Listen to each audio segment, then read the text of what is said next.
Turkey warned on Wednesday that it could buy jets and additional air defense systems from Russia if it cannot get Patriot missile shields and F-35 jets from Washington, raising the prospect of ever deeper defense ties between Moscow and a NATO member.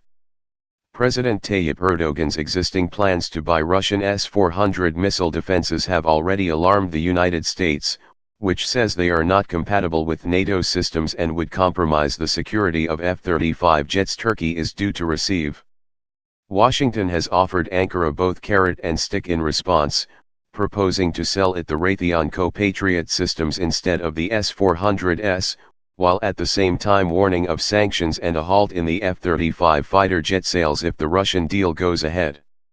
Turkey has shown no sign of giving ground, and Erdogan, who held talks with President Vladimir Putin in Moscow this week, was quoted on Wednesday as saying the July date for delivery of the first S-400s could even be brought forward.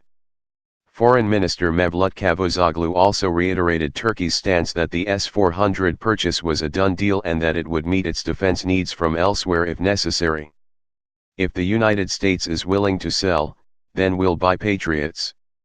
However, if the United States doesn't want to sell, we may buy more S-400s or other systems.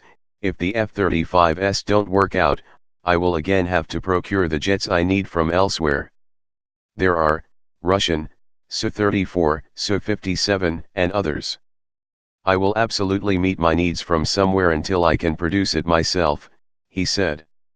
Asked about Cavusoglu's comments, Kremlin spokesman Dmitry Peskov said Russia was looking for opportunities to broaden its military and technical cooperation with Turkey. This is an absolutely normal process, he told reporters. Either F-35s or S-400s. The F-35s stealth fighters are being built by Lockheed Martin Corp., but Turkish manufacturers are also involved in production, further complicating the fallout from any rupture between the two countries. Cavusoglu also said Turkey had not yet received a positive response from Washington over its proposal to form a joint working group which Ankara says would be able to demonstrate that deploying the S-400s would not pose a threat to F-35s. The US F-35s fly over Syria every day and there are S-400 systems there.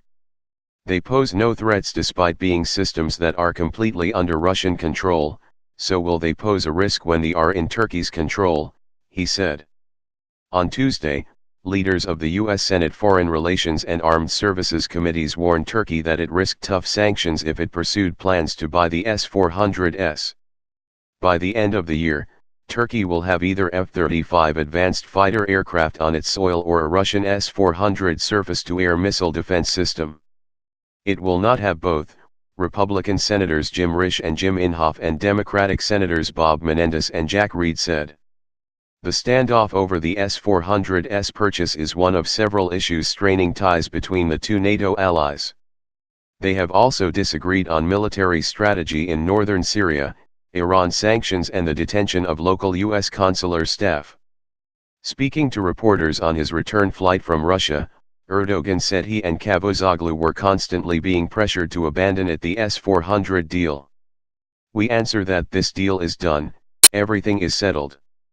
The delivery of the S-400 missile defense system was to be in July. Maybe it can be brought forward, Sabah newspaper quoted Erdogan as saying.